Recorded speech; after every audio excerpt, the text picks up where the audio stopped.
Is My Break, c'est les 20 ans du Red Bull BC One 2004-2024. Ça se passe ce samedi au Brésil. Et pour cela, je vous fais une vidéo Red Bull BC One pour les nuls. Cette vidéo est sponsorisée par... Il n'y a pas de sponsor. On commence tout de suite. Let's go. Alors j'ai dit let's go. On va faire comme tout youtubeur qui se respecte. En fait, je commence le game et tout le monde dit active la cloche, mets un pouce. Non, en vrai, si t'es passionné de break, si t'as envie que je continue à faire des vidéos comme ça, en fait je m'en fous, je continuerai. Bref, active la cloche, mets le pouce, mets des commentaires, ok. Et si t'as envie de commencer le break, il y a ma formation Is My Break en ligne, ok. C'est parti. À ma droite, il y a mon ordinateur, j'ai pris des notes, donc toi c'est à ta gauche. Est-ce que tu vois les notes? Non? C'est normal. On commence. Les créateurs de Red Bull. Avant Red Bull BC One, qui est les créateurs? Le Red Bull a été fondé en 1987. Par... excusez-moi de l'accent, Dietrich Mateschitz, c'est un Autrichien, ok, et Chaleo Yovidia, c'est un Thaïlandais. Le nom Red Bull provient des boissons énergétiques, ok, inspirées de la recette thaïlandaise. En fait, c'est pour ça qu'on voit dans la boxe thaï toujours les Red Bull, et on pense que Red Bull il est partout depuis longtemps, ok, mais en fait le logo représentait déjà la boxe thaï. Ok, donc ce logo c'est un symbole de puissance avec les deux taureaux. Il y avait même avant, alors je sais pas si vous connaissez cette anecdote, avant on se disait qu'ils mettaient des cojones de taureau dans la boisson parce que le taureau c'est puissant et que si tu buvais cette boisson là, bah tu devenais fort. Est-ce que c'est réel? Répondez-moi en commentaire, ou est-ce que c'est dans la tête? On continue. Alors pourquoi Red Bull n'organisait pas de break avant 2004? Ok, c'est très simple. En fait Red Bull ils étaient très connus dans les sports extrêmes, mais dans le BMX, dans le skate, dans la course. En fait, le breakdance pour eux en 2004, c'était pas extrême. Vous avez pas vu tout ce qu'on faisait en vrai. On était déjà sur des grosseries, etc. Pourquoi? Mais vous avez eu la bonne idée. Stop! Cette vidéo n'est pas sponsorisée, mais je te donne une information. Ok? Ce samedi, nous serons en live avec Is My Break pour regarder le Red Bull BC One. Ok, on va interagir, on va se mettre en mode jury, on va analyser tous les mouvements. Donc je t'invite à nous rejoindre. Ok, active la cloche, active le... En fait, je sais pas, il y aura une alerte. En tout cas, on sera en live, on continue la vidéo. Let's go. Donc c'est très simple. Red Bull ne considérait pas le break comme un sport de compétition. C'est peut-être à cause de eux que maintenant on est rentré dans les JO, etc. Parce que avant, si c'était pas un sport de compétition, on était resté dans la case art culture et après on est rentré dans une case compétition parce que Red Bull, en fait c'est une bonne question ça. Est-ce que Red Bull c'est les prémices de se dire que le breakdance est un sport de compétition? On continue. Donc Red Bull en 2004 décide de se diversifier et rentre dans le game du breakdance avec le Red Bull, la première édition du Red Bull BC One. BC One, B ou B? B? Soit tu mets l'accent, soit tu mets pas l'accent. En Suisse, à Vienne, c'était la pro... Alors attends. Vu que je sais de quoi je parle, le jour où on a su ça, moi j'étais à Lyon, je sais que Lilou allait y participer, je sais comment ça se passait dans les coups de téléphone, etc. On en parlait en training. En fait, on savait pas trop de quoi il s'agit. Okay, on savait qu'il y avait un battle et on savait que Red Bull allait organiser ça. Nous, Red Bull, on connaissait que Red Bull, déjà en dehors de la France, parce que le Red Bull était interdit en France. On pensait que c'était une boisson avec de la drogue dedans, tout simplement, qui était interdite en France. Et quand on allait dans les autres pays, les événements, en fait, Red Bull avait une grosse campagne de marketing où il y avait à chaque fois des petites meufs assez jolies qui se baladaient et distribuaient des Red Bull. Je me rappelle, il n'y avait que deux sortes de Red Bull. Il y avait la Red Bull bleue et la Red Bull bleu ciel. Ok, la bleue c'était la normale et la bleu ciel c'était la light, on n'en voulait pas trop, etc. Avec le crew, avec Pokémon, on était à l'entraînement, on se disait, c'est une dinguerie.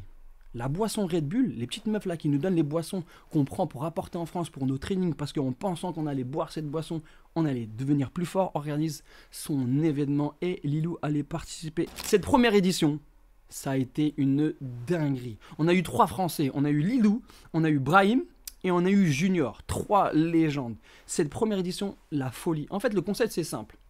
Tu prends comme dans Street Fighter, un super-héros, donc nous, on en avait 3, c'est cool, un super-héros par pays, qui vont se confronter dans une arène circulaire. Alors déjà, ça, faut en parler.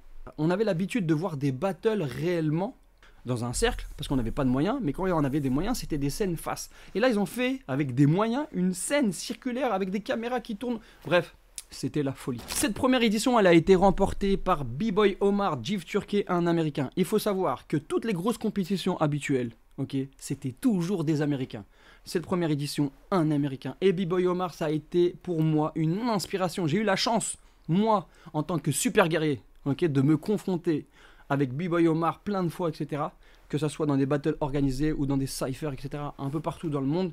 Et franchement, un B-Boy très novateur, qui prenait des risques, très très fort dans le power move, c'était une dinguerie. Juste pour rappeler, cette édition, ce fut une première d'une longue série, on est à 20 ans, mais on a vu des trucs de fou. Pourquoi chez nous, la communauté B-Boy, c'était la première fois qu'il y avait un danseur qui remportait une ceinture, et je vous en dirai un peu plus juste après, une ceinture comme à la boxe. Donc ça, c'est pas une coupe ou une médaille, une grosse ceinture ou un cadre, une grosse ceinture. Donc déjà, ce privilège de gagner, t'as la ceinture, t'es quelqu'un. Et deuxième chose, de fou quand tu gagnes, quand t'es un athlète et que tu gagnes et t'as envie d'avoir la même chose, Red Bull s'est inspiré de la Formule 1.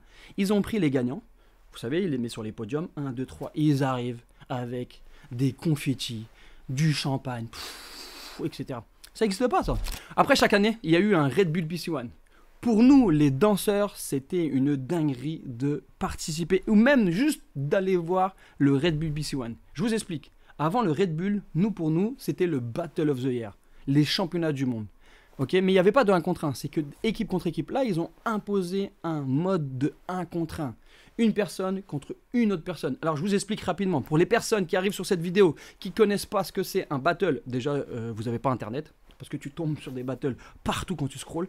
Et deuxième chose, un battle, c'est une personne qui est devant, une autre personne qui est devant, quelqu'un qui danse, il pose une question, ok, de la meilleure manière, et l'autre danseur doit répondre au mieux avec les meilleurs arguments et faire mieux. Ok, on n'a pas le droit de se toucher, ok, et le but, c'est avec son corps d'aller chercher dans les extrêmes, d'aller chercher avec de la performance, d'aller chercher avec de la musicalité, parce qu'il y a un DJ, ok, mettre des bases, mettre du son, mettre d'accord les jurys, mettre d'accord le DJ, mettre d'accord le public. Alors je sais pas à quel moment Red Bull décide de faire des qualifications, ok, partout dans le monde pour avoir les meilleurs danseurs pour aller à cette grande finale. En tout cas, cette compétition va devenir la compétition la plus convoitée au monde chez les B-Boys.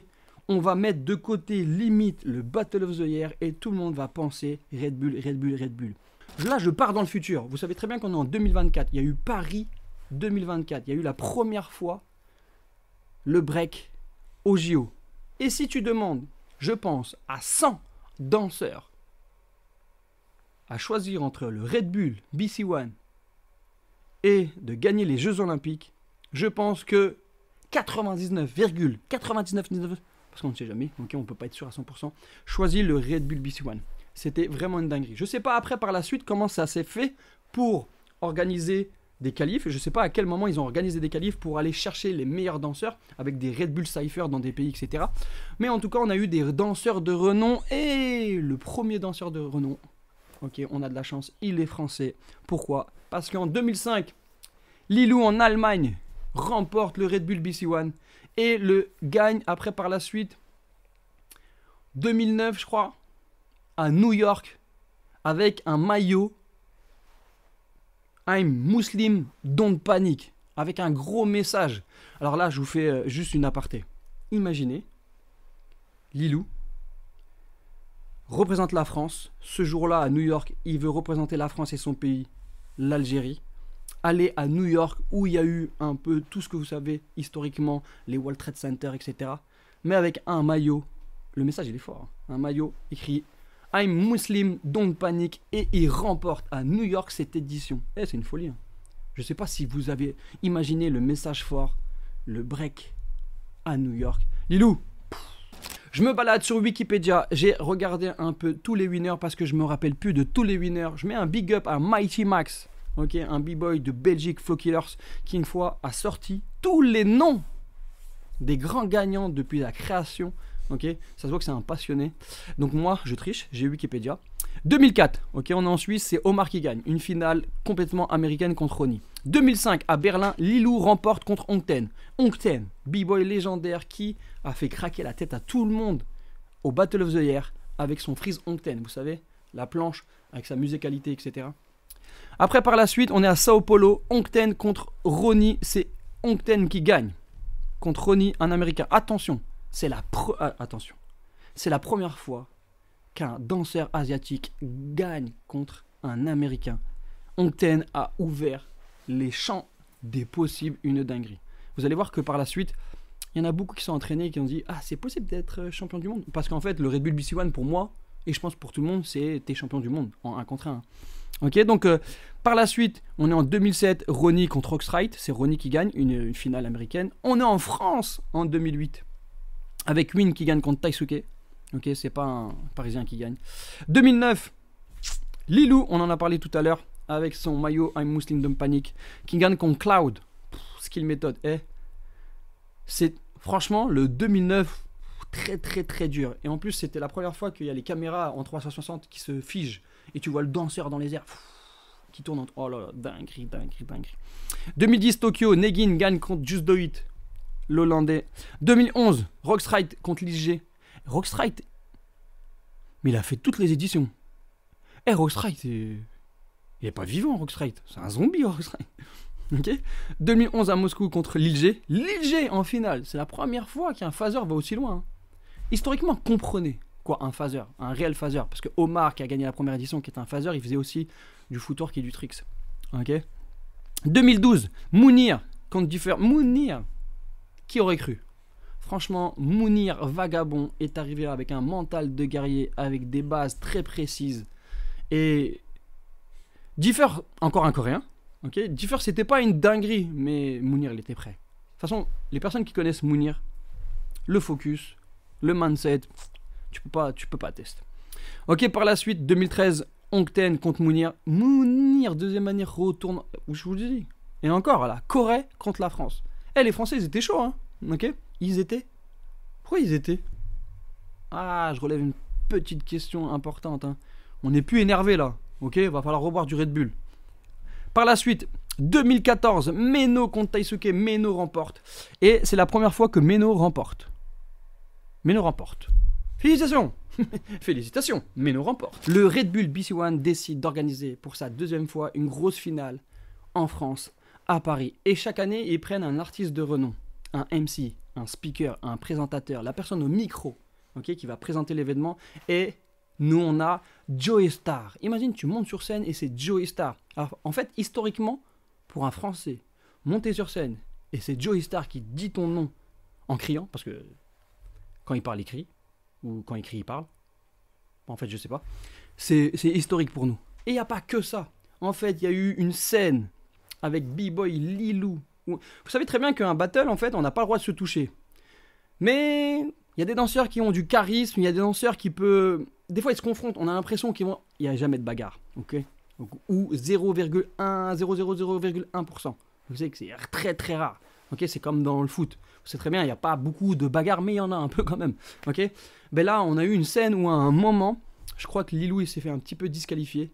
C'est parce que Lilou, il commence à danser, il prend son bonnet, il le jette en arrière, il le rattrape. Et quand il le jette, son bonnet a été directement comme une flèche de Robin des Bois dans la tête de Alcolil. Tu vois? Non, franchement. Et ça est devenu viral. Et je pense qu'à ce moment-là, ça n'a pas été avec les codes. Et peu importe, je crois que Lilou pouvait gagner, devait gagner.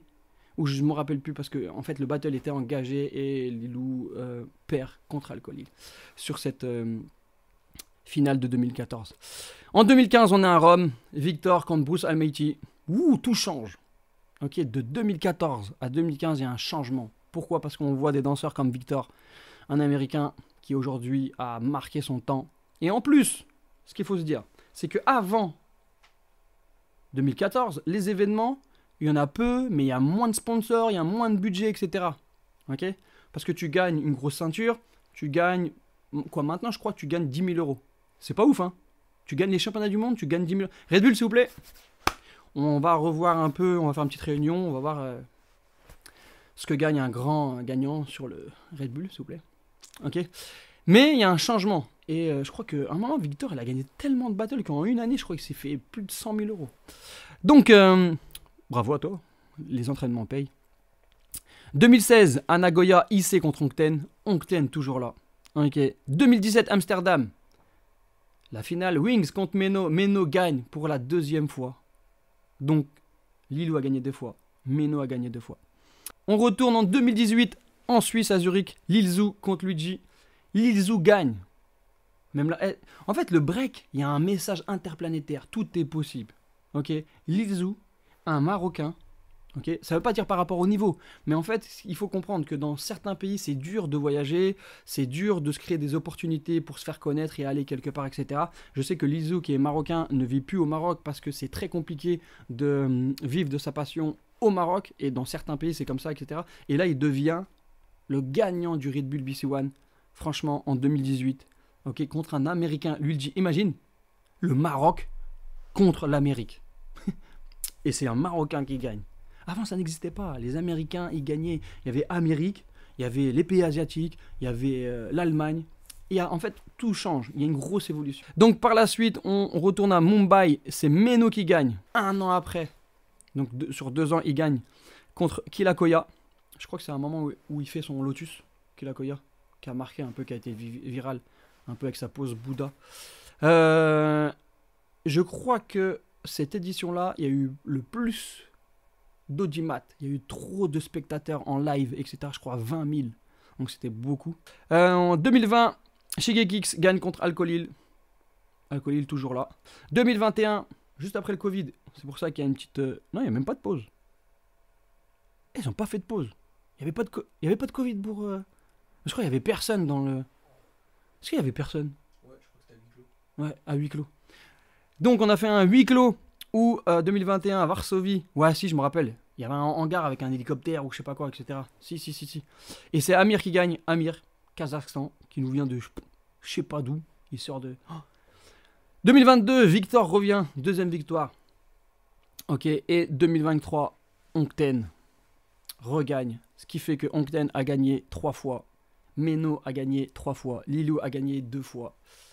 Une bonne guerre. Il faut savoir qu'en 2018, c'est l'entrée des big girls. Avant, il n'y avait pas de filles. Avant, de toute façon, il faut se dire une vérité. Les b-boys, on va parler. Ok, on va pas faire du sexisme. On a toujours mis de côté les big girls. Alors qu'aujourd'hui, je pense que les big girls, ils font très mal. Et je félicite Red Bull d'avoir mis en lumière les big girls. Parce que les big girls apportent une manière, et moi je le vois, hein, vraiment dans le monde, etc., donnent envie aussi à des nouvelles générations de pratiquer le break. Franchement... Alors, il y a des trucs hyper marrants sur le Red Bull qu'il faut savoir. Je vais vous les donner tout de suite. J'ai pris des notes. Déjà, un trophée emblématique, c'est une ceinture. Ce qu'il faut savoir, c'est quand Lilou a gagné la ceinture, cette ceinture, il faut la remettre en jeu chaque année. Du genre, le grand gagnant ramène sa ceinture et la remet en jeu. Sauf que Lilou, il n'a jamais ramené cette ceinture. Savant dans sa chambre sa plus précieuse relique, la ceinture de champion du monde. Ça, c'est celle que j'ai remportée en 2005. World One-on-One B-Boy Championship. C'est à moi. La Red Bull, ils voulaient absolument récupérer la ceinture. Donc voilà, pour la prochaine édition qui était en 2006. Et voilà, quoi, ils m'ont appelé, ils m'ont envoyé des emails, ils m'ont dit qu'il fallait absolument la rendre.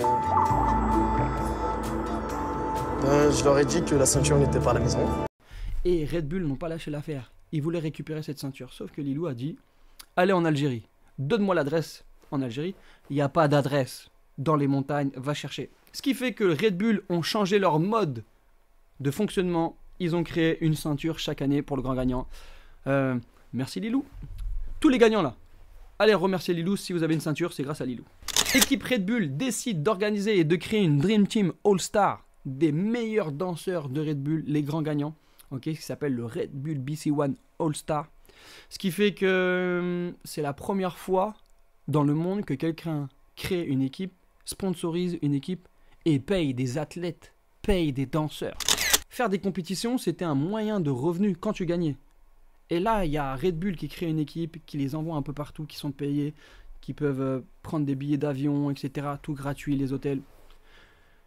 Franchement, Red Bull, très fort. Pourquoi moi je pense qu'à l'heure actuelle, le Red Bull est quelque chose de très inspirant pour la jeunesse qui pratique le breakdance, c'est que déjà moi à l'époque, j'ai tout fait, ok. J'ai gagné pas mal de gros battles, le Battle of the Year, plein de choses. Ok, j'ai fait partie de la Team France IBE quand c'était la guerre. Quand c'était vraiment, vraiment la guerre. Ok, en Hollande. Et j'aurais aimé, moi, faire le Red Bull BC One. C'est ultra inspirant. De une, il y a le côté athlétique. De deux, il y a le côté pouvoir vivre de sa passion. De trois, il y a aussi le côté maintenant de sponsor, de se balader. Il est possible de partir de rien, parce que le break, on part de rien, pour arriver à quelque chose. Ok ? Et comme ça, je pense qu'il n'y a que le Red Bull BC One qui apporte cette proposition-là. On est en 2024, bientôt 2025. Franchement, il y a des choses à réfléchir. Merci Red Bull. Je sais que c'est un business aussi pour vous. Ça vous rapporte de l'argent, ok ? Mais merci Red Bull. Alors, on peut se poser plein de questions. Je vais vous donner des éléments de réponse. Un grand gagnant du Red Bull gagne à peu près 10 000 euros. Je pense que pour un championnat du monde, on peut revoir ce tarif à la hausse. Pourquoi pas aller atteindre les, je sais pas moi, 50 000. Qu'est-ce que t'en penses, 50 000 pour un gagnant?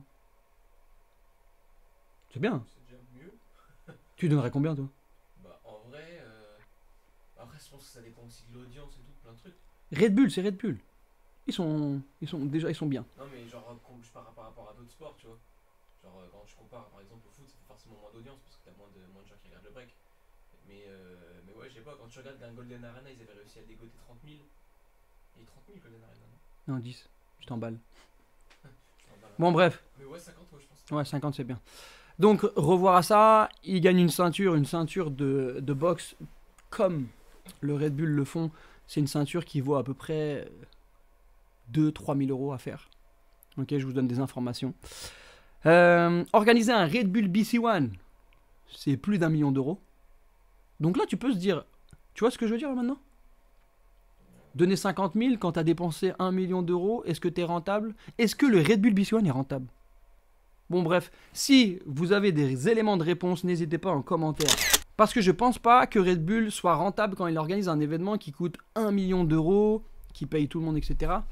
Donc, je pense qu'il y a des sponsors. Hein. Un truc qu'il faut savoir, et je suis pas sûr, c'est que quand tu fais partie du Red Bull BC One All-Star, tu peux avoir à peu près 100 000 euros de gains, de paiement, okay, de salaire. Quand je dis ça, attention, t'es pas chez toi, tu fais rien. Okay. On te demande d'aller donner des stages, on te demande d'aller faire des jurys partout dans le monde, etc. Donc, tu bosses. Okay. Et quand tu bosses à une grosse cadence de cette manière-là, n'oubliez pas que le break ton corps. Okay. Casse ton corps. Donc, moi, pour ma part, c'est mérité. Is my break. T'as kiffé cette vidéo, un retour sur le Red Bull BC One. J'espère que je t'ai apporté des informations, des choses à connaître. Pour les 20 ans, on sera en streaming, en live. Active les notifications, la cloche, mets des commentaires. Pour ma part, la meilleure édition qui m'a marqué, c'est la 2014 New York, quand Lilou remporte la deuxième fois avec tous les danseurs de renom, avec Cloud, qui a... Oh, c'était une guerre de fou. Dis-moi en commentaire. Quel est ton meilleur battle du Red Bull BC One, ta meilleure édition? On est en live samedi. Dans le live, on fera gagner quelque chose. Donc, je t'inviterai à être en live. Active tout. Active tout. Même sur ton téléphone. Ok, tu mets une alerte. Ok, on se dit à samedi. Ciao!